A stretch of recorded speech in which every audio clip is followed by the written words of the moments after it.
Alafu huu mlango ndio unasema unakuwa huku ni haya, alafu mlango wa kuingia. Alafu hii hapa ni mlango tunaoweka sasa, huu inaingia wote kwa sababu huu ni mwezi wa Ramadhani. Ndio maana tumeweka na kwa watu wanaingia. Sasa wakiingia wanaingilia kule.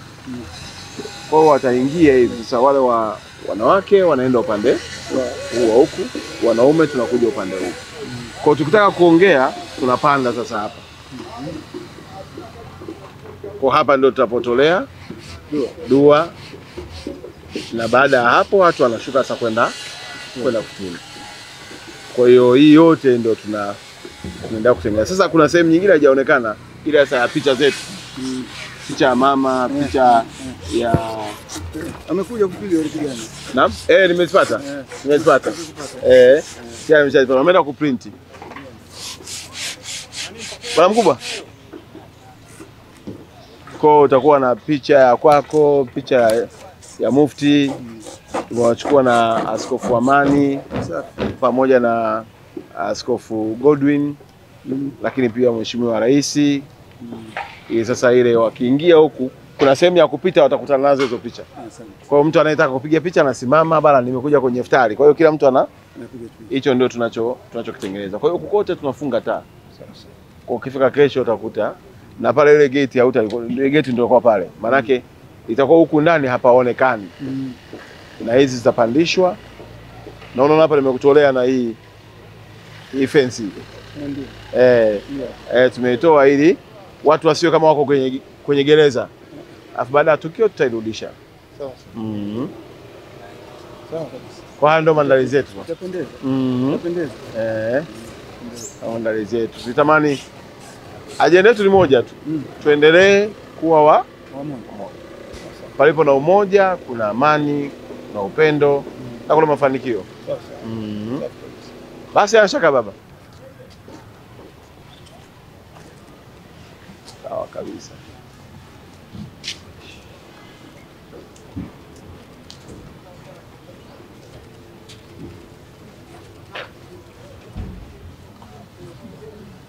Kuna wanafunga hizi taa ambayo itanyanyuka, hiyo itakuwa yote imepanda juu, haitakuwa chini. Tunatengeneza chini pale, tutakuwa na zile meza za chini kabisa, alafu inazungushwa na sehemu za kukaa. Kwa pale tunaweka zile taa, ni kama vile huko Madina. Ni kama huko Madina kule.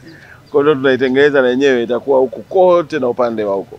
Lakini pia nimepata vitabu vingi sana ambavyo fuso nzima natoka Dar es Salaam. Rafiki zangu nilivyowaambia bwana nafuturisha. Akasema lini? Kaambia kesho. Ilikuwa jana.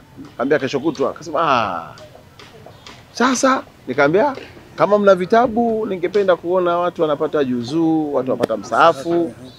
Wakasema usiona shaka. Kwa kuna lori huko linakuja. Kuna lori linakuja huko. Lakini pia nimetaka wale maimamu na wale walimu wa madrasa huwa hawakumbukwi kabisa. Sasa wale nao nimeandalia zawadi zao. Basi sasa hivi tutamwambia Hussein atawapigia sasa hivi. Sasa tunaangalia tuta maimamu wale nao waweze kupata faraja, angalau watambulike na kwa hiyo sasa itakuwa ni ukaaji ule. Sasa tunasema ukileta mameza yale na maviti kwanza hapata pendeza. Lakini pia tutajikuta tunajinyima. Alafu tembo sababu watu watakuja mapema. Ndio. Wasiswali msikitini kwao. Ndio. Watapatikana mahali pa kuweza kuswali. Sawa. Tutapatengeneza.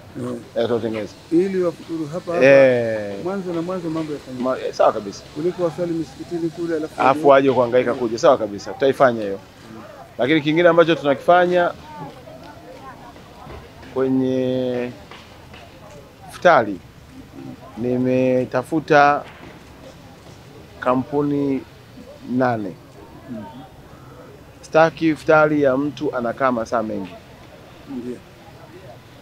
Iftari sio jambo la kukaa kwenye foleni, unabaki kusubiri mstari auendi. Mpaka saa 2:30. Lazima watu wafuturu kwa wakati. Kwa hiyo kila kampuni moja ina buffet 10. Kwa hiyo utakuwa na buffet 80. Basi. Buffet 80 maana yake mtu ni kunyanyuka tu anachukua, ananyanyuka anachukua Dakika tu. kwa hiyo huku zitapangwa, kule zitapangwa ili mtu aweze kuwa, singependa mtu anachukua muda mrefu amekaa na nini, mwambie hapana. Nimekaa nao jana wote. Kaambia sitaki mtu kuchukua muda mrefu. Kwa hiyo lakini pia tumeshirikisha hata wale wafanyabiashara wadogo hapa. Kwa kama walishe wanaofanya biashara katika mkoa wetu